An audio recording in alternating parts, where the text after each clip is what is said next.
Salut les gars, mais qu'est-ce qui s'est passé? Qu'est-ce qui s'est passé? Plus de 2 mois d'absence. Oh là là. Est-ce qu'il a disparu? Est-ce qu'il est encore là? Les gars, j'ai développé un projet. J'ai mis corps et âme dedans et c'est un projet que j'ai réalisé pour vous. Je me suis demandé quelle était la meilleure manière, comment en fait je pouvais vous aider en fait de la meilleure des manières, je vais y arriver. Et j'ai des idées qui me sont venues en tête. Et donc voilà, ça fait quelques mois vraiment que je travaille dessus. Et c'est un projet qui vous plaira, je l'imagine. Donc ouais, j'ai hâte de vous l'annoncer. Je vais quand même relancer YouTube, je vais refaire quelques vidéos sur la chaîne avant de le lancer, avant de vous le présenter. De toute manière, vous serez tenus informés de tout ça. N'hésitez pas, j'insiste aussi, si vous le souhaitez, me suivre sur Instagram, parce que je suis quand même resté actif sur Instagram. Je publie mes stories, je donne des petits conseils, j'ai toujours voilà, une petite activité sur Instagram. J'ai aussi TikTok et bah là, je reprends YouTube parce que j'ai dû faire aussi des choix.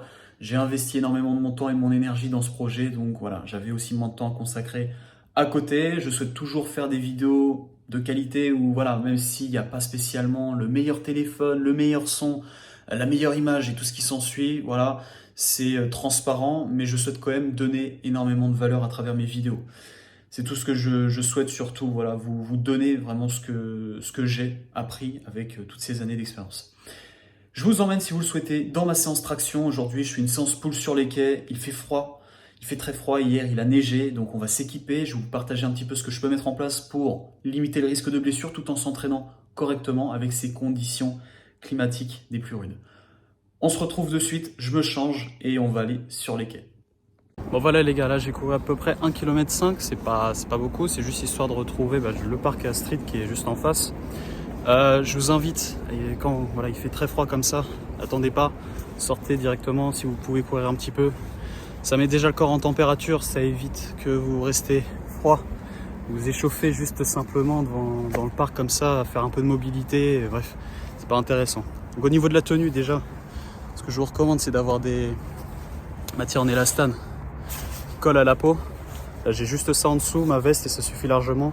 J'ai pris mes gants pour courir, je pense peut-être pas les utiliser dans la séance, on verra. Même si bon, au niveau du grip, c'est dégueulasse. On peut pas bien s'accrocher avec ça. Au niveau de la séance, sur la séance même, ce que je vous recommande, c'est d'avoir des temps de récupération courts. Si on a des temps de récupération qui sont courts, on va avoir donc justement un peu plus d'endurance. Ce qui veut dire qu'on va enchaîner les séries pour éviter, encore une fois de plus, de rester à froid, d'attendre en fait de pouvoir récupérer. Donc on va éviter de faire de la force sous ces conditions. Et puis voilà. Je vais me chauffer avec l'élastique, on va chauffer la coiffe des rotateurs, les muscles concernés. Je vais vous montrer un petit peu ce que je fais comme routine. C'est léger, ça me prend 5 bonnes minutes, le temps de bien chauffer. Et je vais faire uniquement du poids du corps. Je vais pas me lester. Je vais uniquement travailler voilà, avec ma propre masse. Donc les gars, ce qui est intéressant aussi à retenir quand vous travaillez la rotation externe pour chauffer le supraépineux, vous n'êtes pas obligé de coller le coude. Pendant longtemps, je l'ai collé, mais en réalité, ce qui est intéressant, c'est simplement de laisser l'épaule. Donc de laisser en fait la tête de l'humérus sur la cavité glénoïdale. Donc pas spécialement forcer à vouloir pousser le coude vers l'intérieur, mais de laisser simplement l'épaule un petit peu ballant. On est environ à 30 degrés légèrement entre l'espace du coude et du buste. Vous laissez simplement l'épaule en fait telle qu'elle est positionnée naturellement, et là vous venez travailler la rotation externe. Donc le coude fléchi à 90 degrés, vous mettez l'élastique, si vous avez un élastique, dans le prolongement, donc ni trop ni trop bas, il est dans l'alignement, et là vous venez ouvrir. Essayez de garder un petit peu de tension et vous venez ouvrir tout simplement. Ça ne sert à rien d'essayer de coller le coude pour simplement avoir la toute petite amplitude qui est là. Okay, laissez l'épaule telle qu'elle est et le bras ballant, et vous venez ouvrir. Et donc c'est la même chose sur la rotation interne. Okay, pour chauffer le subscapulaire, l'épaule, le bras ballant, pardon, et puis je viens refermer. D'accord, c'est la même chose. La tension toujours sur l'élastique et je viens refermer.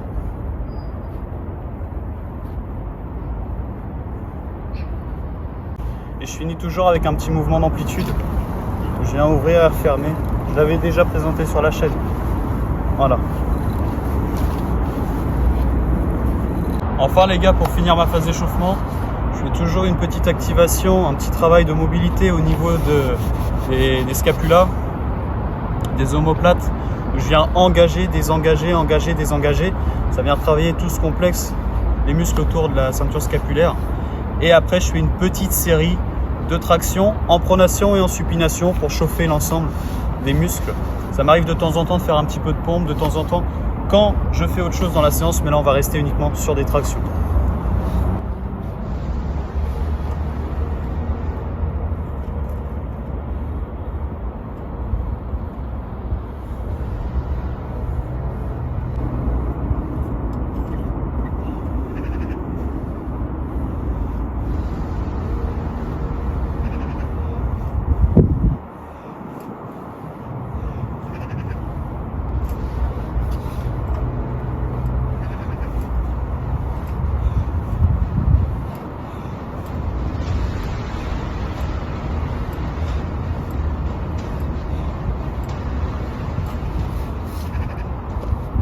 Donc voilà, maintenant que je suis bien chaud, que tout est prêt, je vais partir donc sur 3 types de traction, pronation, supination et neutre.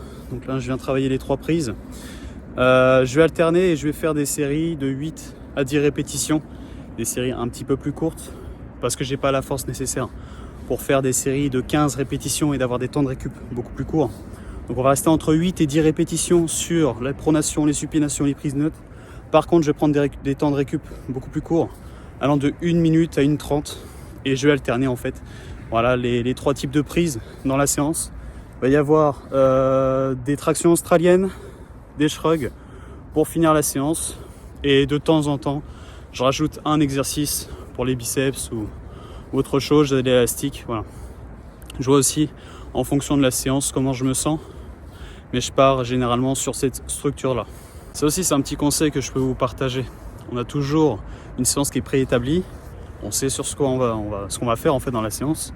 Maintenant il y a toujours possibilité d'ajuster un petit peu. Il y a des moments où on se sent plus en forme que d'autres. Voilà, donc l'objectif c'est d'avoir la ligne directrice, de continuer à avancer et de persévérer jour après jour. On ne peut pas spécialement faire tout ce qu'on a prévu sur le plan tout le temps en termes de récupération, de répétition, de série. Certes, on va essayer de limiter le nombre d'erreurs, mais on ne pourra jamais être à 100% tout le temps. Donc, il y a toute une programmation et une adaptation de la charge d'entraînement à réaliser. C'est très important aussi de comprendre les facteurs qui nous correspondent.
Là j'entame donc ma 4e série sur les 3 différents types de prises.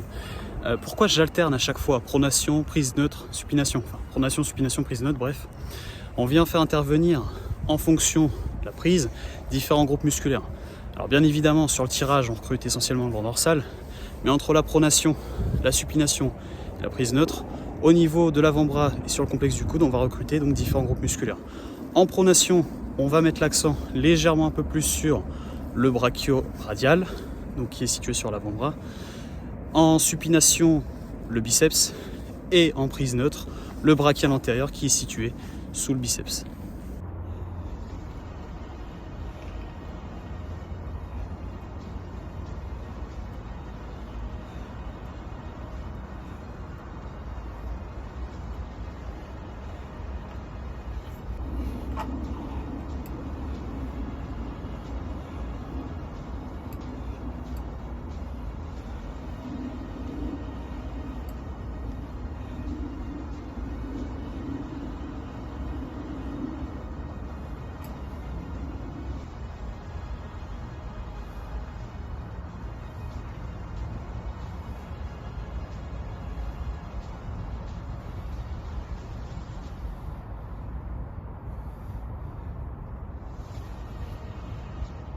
Là, je vais basculer sur mes tractions australiennes. Donc l'objectif, bien évidemment, quand on travaille le dos, c'est de changer l'orientation sur le tirage, donc l'amplitude au niveau du coude, la prise et l'orientation du buste pour recruter tous les différents muscles du dos, de la ceinture scapulaire jusqu'à la zone lombaire.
Bon, je viens finir la séance les gars.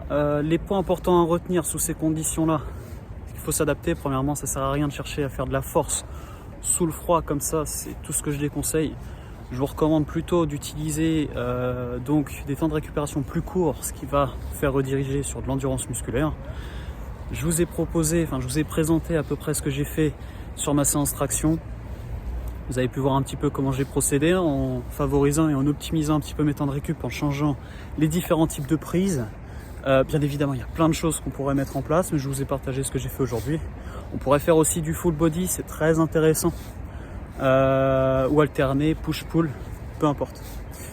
Si jamais vous avez des questions les gars, n'hésitez pas dans l'espace commentaire, je réponds à toutes les questions, je suis disponible et je vais vous remettre aussi mon Instagram si jamais vous avez envie de me suivre.